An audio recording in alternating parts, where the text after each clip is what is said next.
welcome to Equals and Alternatives, episode 35. We are back after about a 10-day hiatus. I was down in Naples, Florida on vacation with my family for a few days, and then Gary came down, so we were working out for a few days. I really could have and should have been filming episodes, but I just wasn't. And I'm relaxed and I'm recovered and I got a little bit of color and we're ready to go. It's Monday. We are reviewing Agave. We are reviewing wholesome sweeteners, organic, raw, blue agave, fair trade certified, a low glycemic sweetener. How many buzzwords in that title for something that is maple syrup? That like, these are the same thing. This is, agave's has a lower number on the glycemic index. And what that means, the glycemic index is a measure of how a food impacts blood sugar levels after eating it.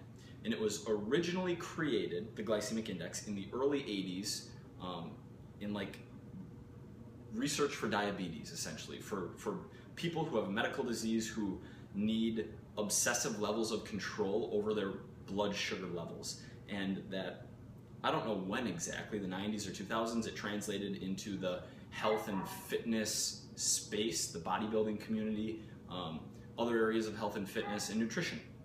And I mean, the real question is, does it matter? Does the glycemic index matter? And most of the studies say no, it does not. There was a 2008 study out of Cambridge that had, it wasn't an amazing study. It had like 20 women, 20 overweight and obese women, half ate high glycemic index foods, so things like white rice, white bread, you know, things closer to pure glucose that are just going to not spike necessarily, but lead to a higher blood sugar level after eating them, versus another group that ate primarily low glycemic index foods like fruits or vegetables or beans. And it wasn't controlled, it wasn't an inpatient thing, their total calories weren't monitored anally, but the results, the self-reported results showed no change, like no remarkable change in over 12 weeks in body composition, body weight, hunger, which is important because a lot of people think high and low GI leads to satiety or not satiety, which isn't the case, or based on all the information available is not the case. And look, there are people who love low glycemic foods. They feel better eating off of this list of foods that don't lead to as high of a rise in blood sugar after eating them. I have a coaching client who is in med school. I think, like, is med school, I get so confused with the whole medical profession. You have school and then you're doing rotations, which technically you're still a student and you're still in school. Anyway, he loves them and he's into the glycemic index. And so for his carbs, awesome. Eat low GI carbs, I'm fine with that, do it. But for the purposes of weight gain, weight loss, health, everything, are these different?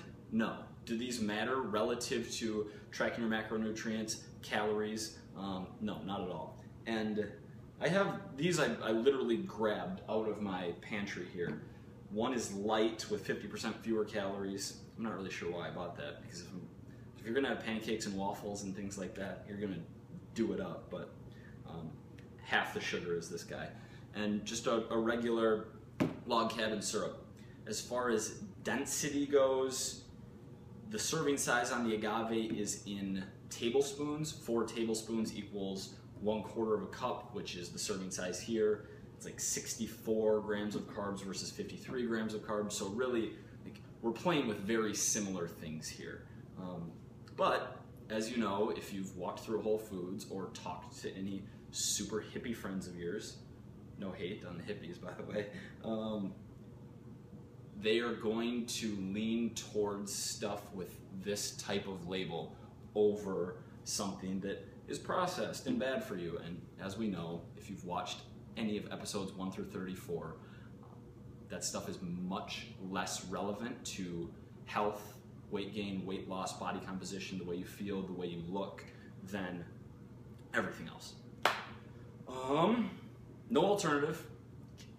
You can have this if you want to. This is quite a bit more expensive too, is the other rub. Have either of these.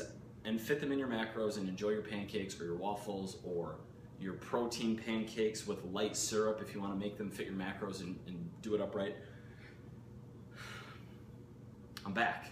5 episodes this week. We're going to crush it. Shout out to the Loon Cafe, home of the Grape Ape in downtown Minneapolis, Minnesota, my hometown. Anything else? I feel like it's been 10 days. I feel like we have more to catch up on.